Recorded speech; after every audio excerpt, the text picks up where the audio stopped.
Hey guys, it's your girl Aisha, aka Geek XX Chic, and I'm back with another review to Black Lightning. This episode was episode 8, and it was called The Book of Revelations, and man, it was damn near a novel. We just about got a full-on novel of Revelations this episode, and holy crap, wow, I was here for all of it. That was great. It was very edifying in a storyline perspective.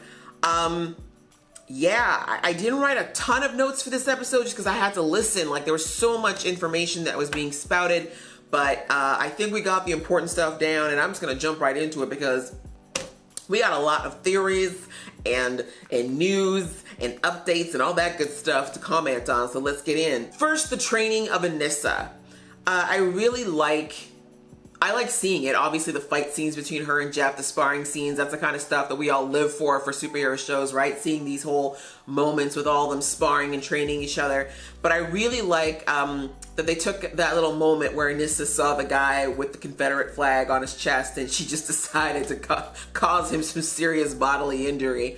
I love that Jefferson made sure to say to her, like, you know, he wasn't a threat.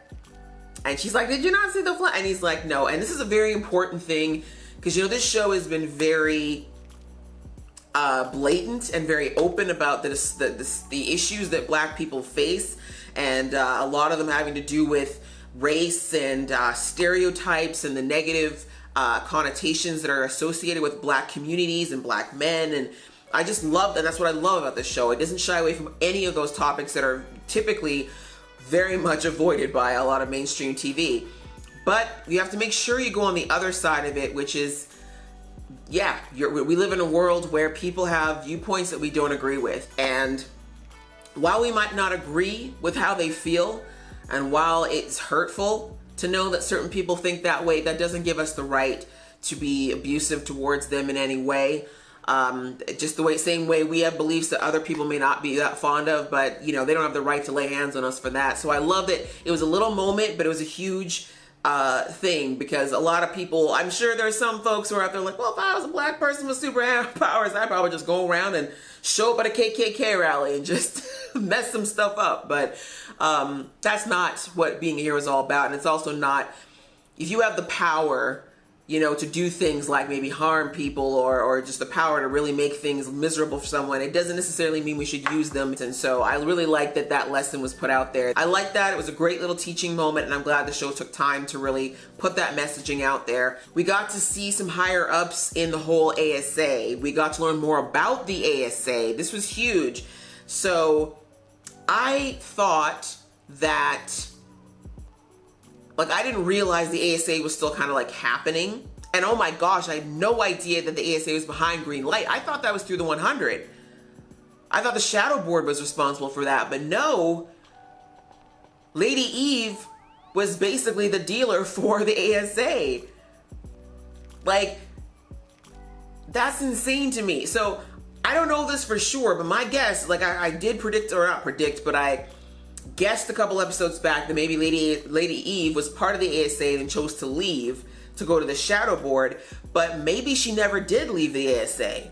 Maybe she was just a double agent because they want someone to be out there to basically make this whole thing happen with the drugs. That was just mind-blowing because I did not think for a second the ASA was behind the Green Light. In particular, I thought if anything that they were behind the vaccine in the beginning, but then someone in the Shadow Board, you know, took that technology and was making Green Light. But anyway, glad to have that clarification. But coming back to this new leader, I just forgot his name. I should have written it down. I should have written it down. But apparently he never liked Black Lightning. Apparently it sounds like when the ASA realized that their vaccine had created metas, those 9 children in particular that were mentioned way in the earlier part of the season, I guess maybe they killed the other 8. Or it looks like they were trying to eliminate them because they just thought Kate don't want them. Although I don't 100% believe that. Gamby said that they wanted to kill, that they would have taken Jefferson and killed him, but I would not be surprised if the ASA actually captured. I mean, these were children, right? So that's someone you can mold in the same way Gamby molded Black Lightning into being a vigilante superhero. the ASA could very much go ahead and groom and create their own, you know, foot soldier that can do extraordinary things. So I would not be surprised at all if the ASA's got maybe 8 other metas that are just sitting there ready to do it. And like he said, that's right, he said, I don't like power that I don't control. So to me, that was his way of saying, we've got the rest of these metas, and this is the one that got away. And so apparently he's been hunting him for a while, and Gamby was literally the only thing that kept Black Lightning alive, is because he lied to the ASA, because I assume the ASA knew who he was, but he lied to the ASA too. So yeah, that was very interesting that they didn't know that, but yeah, they're out for Jefferson now. So not only is he wanted by the police, and then the one piece of evidence that they found that could potentially clear Black Lightning's name exploded, but now he's also being hunted by the ASA, and I'm assuming those agents are 1,000 times more competent than the police, clearly, and anyone from the 100. So I feel like we might see some more metas pop up. Maybe not this season, because I think we only have a handful of episodes left, but I have no doubt that we're going to see some more metas pop up that are all going to be out with this express mission of getting Black Lightning. And just continuing into that, like finding out that Freeland was an entire experiment, that they called it the Freeland Experiment. Like, how many drugs have they pumped into this poor city?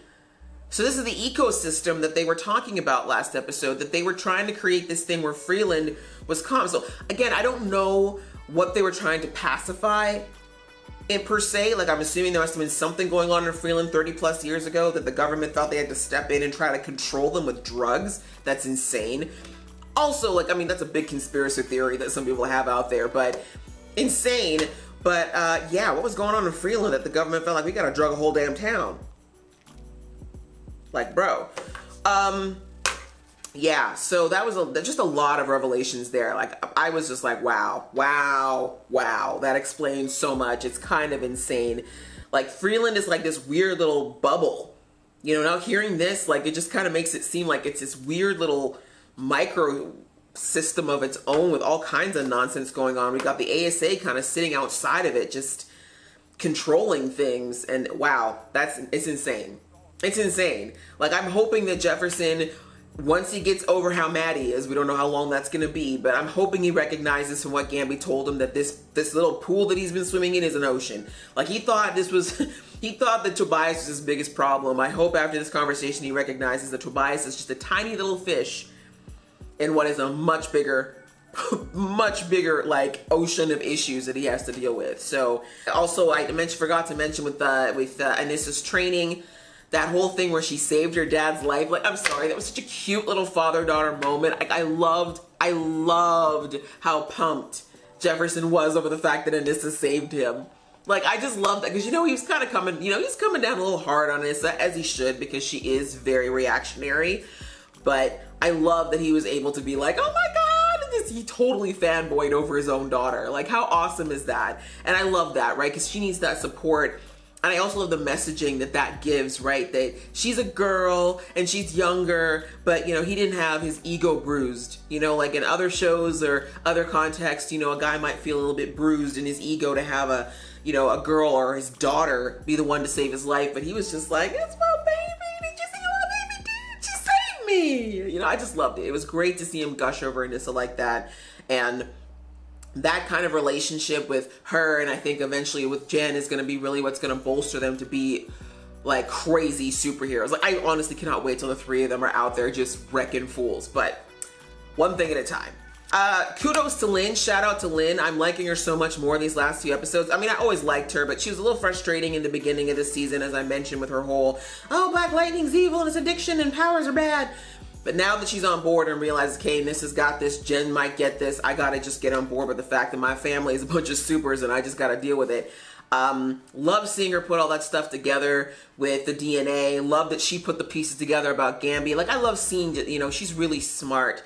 And I like that because, again, even though she's the one non-powered person in the Pierce family, it shows where she becomes really vital and has this other way of kind of fighting in the group. You know, like, she may not be able to get out there and, you know, use powers, but, you know, she's got this, and that's a very powerful tool. And not just being the medic. And she's gonna need to be protected now too, because we saw before that Lady Eve was watching to make sure nobody investigated ASA. the way that Alvin did way back in the day. So now that, you know, she has this information, God knows who's watching the lab, God knows what, you know, what they're gonna think. So yeah, things are getting real, the stakes are getting really high for Team Pierce, and I'm very excited for it. And finally, Jen coming into her powers. I mean, as I said, I wasn't sure if they would have her get her powers this season just because Annisas' arc took quite a while, but here we are. You know, we saw that just like her sister, fear is what triggered hers. Interesting though with the timing, I think, and I'm wondering if there's anything around that, because, well, Jefferson, we know, got his powers, you know, from the vaccine. So when he was very, very young, like early teens or somewhere in there. And then Anissa is 21, 22-ish. And hers just broke through like a couple weeks or what, I don't know, maybe a couple months ago. And now we've got Jen, who's only 16. So I think it's just very interesting about the timing, that like the fact that Anissa and Jen have broken through in their powers within a couple of weeks of each other is very interesting to me. And I'm wondering if I'm just wondering if there might be some elements that made it trigger. Now, of course, it could just be a plot device that they just wanted to have it happen. But I just think it's interesting that, you know, why the different ages? Like, why did Anissa not have her power start breaking through when she was a teenager as well? Yeah, but maybe there's something in the air. Who knows? Maybe the ASA is still conducting more experiments and that Jefferson doesn't even know about them. But yeah, I'm just really looking forward to seeing how they're going to handle Jen with powers. Like, I love, FYI, though, that Jen, I like that she's kind of, and again, this might just be because we're at the end, closer to the end of the season. We don't have the time that Anissa did. But I really like that Jen kind of just didn't, like, you know, Anissa kind of just wrote it off, breaking the sink, and she kind of wrote off all the things that happened as her just imagining things. But Jen was like looking at this phone and this paper and being like, oh no, this happened and I did that. I don't know how, but this happened and I did that. And that she was actually able to recreate it by concentrating. Anissa couldn't even do that initially. It took her how long in that garbage pile to figure out that she had to change her breathing up and everything. Now, again, their powers are obviously not the same, so how they're activated may not be the same, because with Black Lightning, he doesn't have to hold his breath. But I just love that Jen kind of just jumped into that. And it makes me wonder, like, I just think it'd be very interesting fodder going into, you know, with the rest of this season, maybe into next season, if we saw maybe Jen just kind of naturally just fall into these powers and just get crazy with it while Anissa kind of still tries to, because we see that even with the training, right? And this is not realizing, like her dad said, like, you don't need to go full on Hulk on everything. Like, maybe you just need to use like a, you know, the tip of your finger instead of giving it your all. And she still hasn't figured all that kind of stuff out. And I just think it'd be really funny if we saw Jen just figuring out how to use her power like nothing. You know, just seeing this, they'll just lose her mind over the fact that Jen is just cruising with it. Either way, no matter how it happens, I'm very much looking forward to seeing the family Pierce. I cannot wait to see all three of them all suited up. They're gonna need to be together. Right now that the ASA is involved, and as I said, I feel like metas are on their way, that the ASA is trained.